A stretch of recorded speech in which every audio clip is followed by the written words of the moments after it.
That's a question I want to address very carefully. And the reason for that is there is what's referred to as a personality disorder called narcissistic personality disorder. And a narcissistic personality disorder is someone who typically does not empathize with other people. They feel that they deserve special treatment, they're better than people, and they're very focused on power and control and can be very uncaring. And someone can have narcissistic issues without having a narcissistic personality disorder. So if I talk about narcissism and we don't make that really clear, you may come to believe that you have that kind of narcissistic personality disorder when that may not be the truth at all. Narcissism simply means needs for ourself. We are born, we're created with a need to feel good about who we are, to have a relatively filled ego, not overly filled, but a strong one, to feel respected, to feel accepted, to have a good self-esteem. And what happens with narcissism is we have people who give us, they feed us those narcissistic needs. Have you ever been around a baby and looked at the attention that people give that baby? Oh, isn't he cute? He's just the most adorable baby. And then when the child is growing up, look what he can do. He can jump over a rope. Isn't that fantastic? And so people are constantly feeding those needs.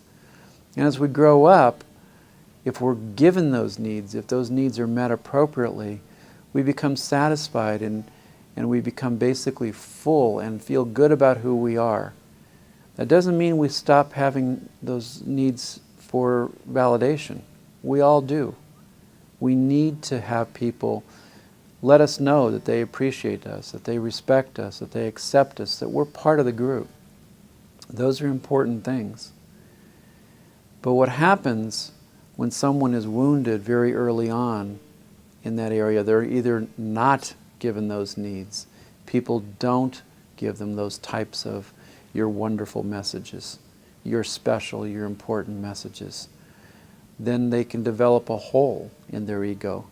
And as fast as people affirm them or validate them, it goes out the other side. And they can never get filled up. And those narcissistic wounds can be caused by other things as well. They can be caused when a parent puts the child in a parental role and the child has to grow up and be the mature one too soon. It can happen in situations such as vicarious narcissism. Well, what does vicarious narcissism mean? Vicarious means we're getting that need met through someone else. An example of that is men with sports teams. You'll often hear men say, we're going to win, we're the best, we're going to crush them, we're going to win the championship.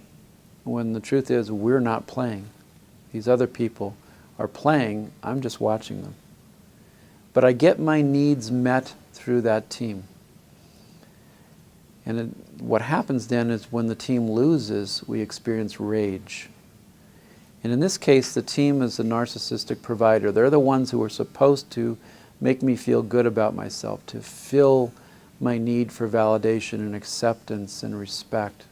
And I get that by my association with them. But when a narcissistic provider lets us down and hurts us, we experience rage. And that can happen with parents early on. When the parent doesn't give us those needs, we go through life very angry and very rageful, but we don't know why. But when people say no to us or they demand something of us, we just feel overwhelmingly angry. We feel that it's not okay. Well, for women, one of the providers of narcissistic needs is their own body. We live in a culture that is very physical focused, it's very body image focused, especially for women. And so what happens is that body, the woman's body, is supposed to gain her acceptance. It's supposed to gain her popularity. It's supposed to gain her respect and value. But what happens when it doesn't? Well, then she becomes angry because the narcissistic provider, the one that's supposed to meet her needs, her own body, isn't doing what it's supposed to. And what we try to do when our narcissistic provider isn't coming through is we try to whip them in shape and get them to provide those needs. But when that doesn't work, what do? We rage and we become angry. And so what you very often see with eating disorders are women who hate their bodies. It's not just a neutral, I don't like how I look. It's a rage. I hate my body. That can even lead to things like self-mutilation. And the reason for that is because they sense their body is failing them and they're rageful. So they try to buffet it through the eating disorder and starve it and cause it to come through for them. But when it doesn't, there's anger and there's body hatred, and that's all part of the eating disorder.